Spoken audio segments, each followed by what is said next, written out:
Hello, and thank you for joining me on this webinar on getting started as a tutor and marketing your tutoring business.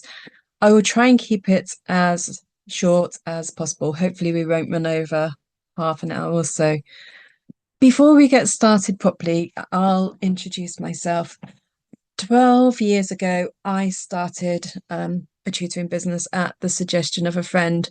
Prior to that, I'd worked for over 10 years in childcare and education. And everything I'd learned was that for a child to actually learn something, they needed to be in an environment where they felt comfortable, they needed to be relaxed. I learned that because I had a particular interest in dyslexia and different learning styles.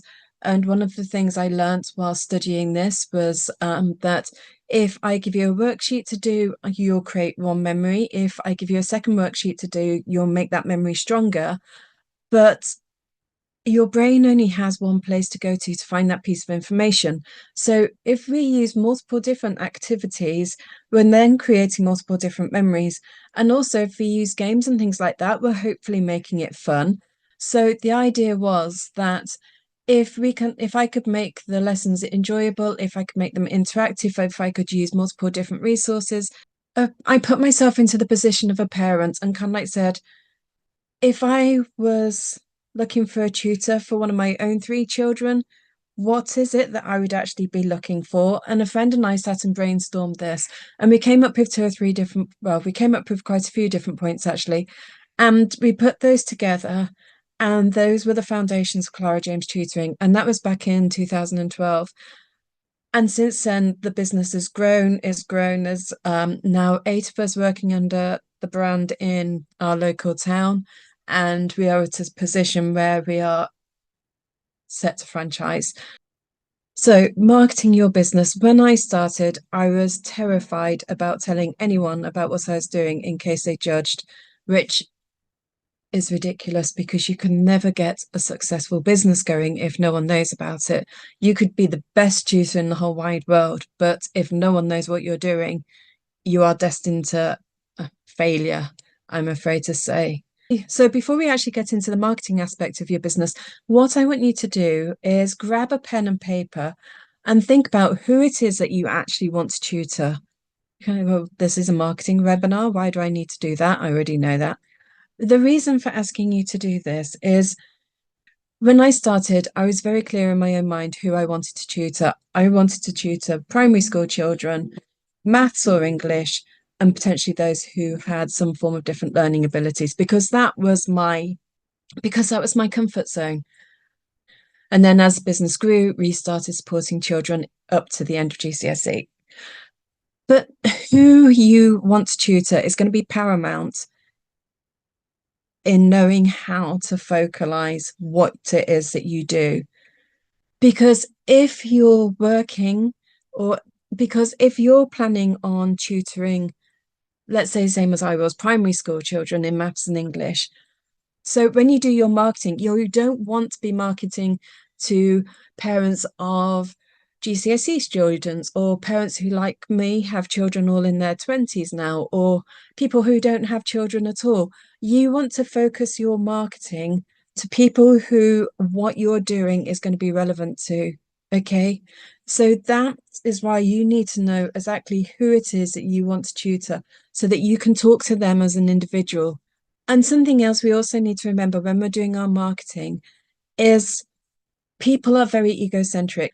If I was to go online 10 years ago and look for a tutor for one of my kids, I would be looking for someone who could help them. I want to know how they can help me, how they can help my children. So when you do write your social media or your marketing stuff, be very, very aware of the fact that you're not talking about you and how incredible you are per se. What you are talking about is you and how you can help them. And there's quite a big distinct difference there. For example, going back, say, 10, 12 years ago, I was asked by a family if I could help them find a tutor for their daughter. It was in a subject that I didn't support. So, yeah, no problem at all. And I went online, see what I can find. And virtually every profile I read was, "Hi, I'm Dawn. I tutor maths and English, and I have a degree through whatever university, and I have this availability and this is what I charge. Okay, that's great. But how does that information relate to helping the parent? So, for example, what I would suggest you do instead is talk about how your teaching style, tutoring style, is going to support their child. So, for example, it could be that um, you have a passion for the subject, and because of that, you find it easy to transfer the information over to the other person. When you write your marketing, you need to use the word you more than you use the word I. So you might state that if your child has exams approaching, they will probably want to practice exam techniques. And that is something that we will focus on in your child's lessons, rather than saying, I'm an expert at supporting children in exams, which is great. But parents, like I say, egocentric. We all are. We all want to know how, if I'm going to be paying you, how are you going to help me? What is it that I'm paying for? So talk about them, not about you. So the next thing that we need to think about is, how are you going to tell them? We've got options here, and online is potentially the most frequently used method of marketing today.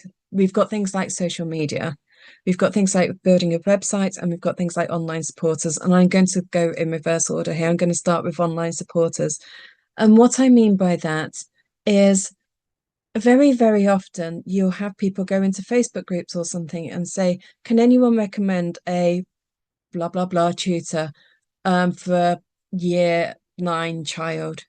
And what you want is to be the person that everyone goes, yes, I want to recommend this person because they're great. I'm going to recommend that person. They're fantastic.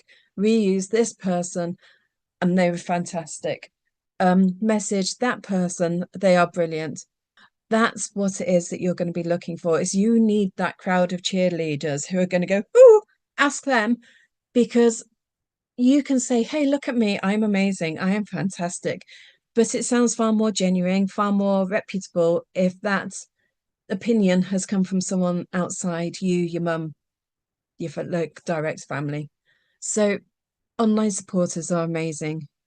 So next thing relating to that is social media. You need to have an online presence, because the odds are, when someone's kind of like said, go and ask that person because they're fantastic, before that parent gets in touch with you, they're going to go and have a little snoop online and see what they can learn about you. They need to have their questions answered. So the two obvious ways of doing this are either social media or having your own website. With social media, that could include Facebook, Instagram, Google My Business, LinkedIn. Think about the person that you're going to be marketing to, and then think about where they're most likely to be hanging out online. Okay. For us, Facebook's pretty much key. We get a bit of response from Instagram, but predominantly it's Facebook groups that people find, people mention us, and then they snoop on Facebook. And the other thing I've also found is having a website has paid dividends, because on there you can have your blogs, where you can talk about different things and raise your profile. People can learn about you before they actually get in touch. You can have your questions answered. You can talk about what your lessons cost and why your lessons cost that much. You can talk about every aspect of you and what makes your business so much better than everyone else. Why parents ought to be getting in touch with you rather than getting in touch with any other tutor that markets themselves as whatever it is that you're going to be tutoring. Hosting a website is fairly expensive, especially initially, but I found that having the website does pay for itself. It's the leads and the interest we get through the website is definitely more than enough to cover the costs of it. When you come to do your social media, obviously a lot of the images you probably are going to use are images of yourself, things that are going to stop people from scrolling and take a look. If you're like me and you're not keen on having images of yourself, Then there's a free platform called Canva that you can have a look into. Let me show you this. So here, this is the Clara James Tutoring website. I've created these images on Canva. So some have come out better than others, as you can see. So by having the website and by using Canva to create images like this, you can come across as looking professional, and people can learn as much or as little about you as they want to before they do actually get in touch. So they can learn about your prices, they can learn about your methods, they can learn what they want to learn about you before they ever get in touch. And the other thing with this is you can like think, oh, yeah, but I want people to get in touch with me. I want to talk to people about what I'm doing.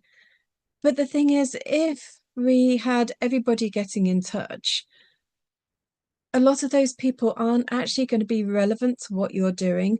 And so we really only want people to get in touch that are relevant to what it is that you're tutoring, because otherwise you can get it all, you can spend half an hour chatting to someone thinking, yes, this is it, we're going to be doing this. And then they go, okay, so he'll be starting his second year of university in October. Is that okay? Oh, I thought we were talking second year of secondary school. No, sorry, I don't have support degree level maths. Yeah, sorry. Yeah. And suddenly what's gone from a really promising conversation has just hit the wall, and you're back to square one. And they've gone off kind of thinking, well, that was a waste of time. And you're thinking, bother, that is so annoying, because I thought I'd got myself a student there. And I'm going to go off on a bit of a tangent actually.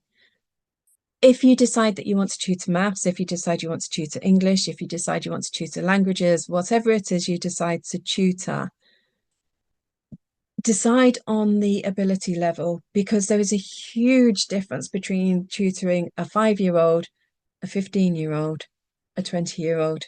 How you approach learning, how you approach the information you're going to need to have, how you transfer that information over is going to be completely different with each of those categories. And if you're doing something like English literature, think as well about the exam board, because it could be that if you're doing Edexcel, the schools that in your area might be doing Macbeth, Conflict, Animal Farm, and an Inspector Calls. Or it could be that you're working with a school where they're doing AQA and they're doing relationships, Lord of the Flies, Romeo and Juliet, and Inspector Calls. So you suddenly got a whole load of different books that you need to learn. And if you love reading, then that may not be an issue, but it is something that initially you do want to be aware of, because you don't want to dump all this work on yourself along with marketing your business, etc., etc. So just be aware of that. Okay, so we've looked at marketing online. Sorry, this is such a quick whistle stop tour, but hopefully it's giving you enough information that it will give you something to start with, and then you can take it from there. Offline, some of the things I found have worked really well is magnets on the side of my car. And although that sounds ludicrous, it has actually been really effective. For example, not long after I started tutoring, I was at someone's house, and the mum popped her head in and said that she was off out for dinner with some friends, but the husband was there. Just have a chat with him when we'd finished. Yep, no problem. Have a nice evening and see you next week. Didn't think anything else of it until the next day when the phone rang. Hi, I was out for dinner with the mum last night. She was saying that you've been tutoring her daughter. We wondered if you had availability to tutor our son as well. Yeah, that's fantastic. Great, no problem. And then shortly later, the phone rings again. Hi, I was out for dinner with the mum last night, and we saw your car on the drive with the magnets, and we started talking about the tutoring, and she said that you're tutoring her daughter. We wondered if you could help tutor our son as well. Wow, yes, no problem. And from those three going out for dinner, I then started tutoring the two friends' sons. And from there, it just snowballed. And it would be sometimes that you would be kind of, filling up with petrol in Tesco's and someone going, "Have you got a business card, please? Because I'm looking for a tutor for my son." Or another time I was parking in the Argos car park and someone came up and said, "I don't suppose you have a business card with you, do you?" That person then happened to move away for a year, and I just thought it hadn't come to anything. But when she returned, she was straight on the phone saying, "My daughter's just about to start her GCSEs. We're back from where we've moved to. Would you be able to help now?" Wow. And it's incredible that something so basic and so economical. I think I paid, they're more expensive now. I think now it's about £50, £60 maybe for a pair of magnets, but it wasn't a big investment, yet over the years they have earned me so much money. So if you do have a car, please do consider getting magnets put on the side of it. Something else that I've done in the past is leaflets, but they're more of a slow burn. You're probably not going to get rich quick from them. But if you are doing leaflets, what I suggest is you have them printed double-sided. So no matter which side they land on when they fall through the letterbox, there's some form of information, something there to attract the person to pick it up and have a look, rather than just pick it up and put it straight in the bin. And something I've started doing recently is I have our contact information on one side and I have information on the other. So on the other side, it might be how we learn, or it might be support your child with the times tables, or it might be grammatical terms your child may need in their GCSEs. And so there's something informative on there. So it's more of an info leaflet rather than just a sales leaflet, so that they've got a reason to hang on to it. It's not just a reason to pop it straight in the bin and have done with it.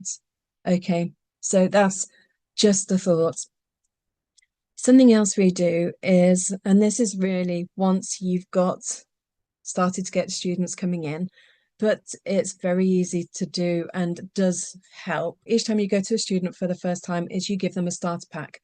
It's nothing elaborate. It's literally just a folder, and in the folder we have a pad of paper which I have branded with the Clara James logo, a pencil, a branded pencil case, and inside the pencil case we have the Clara James pens, a couple of pencils, a math set if we're doing maths with the child, ruler, rubber, and the basic stationery.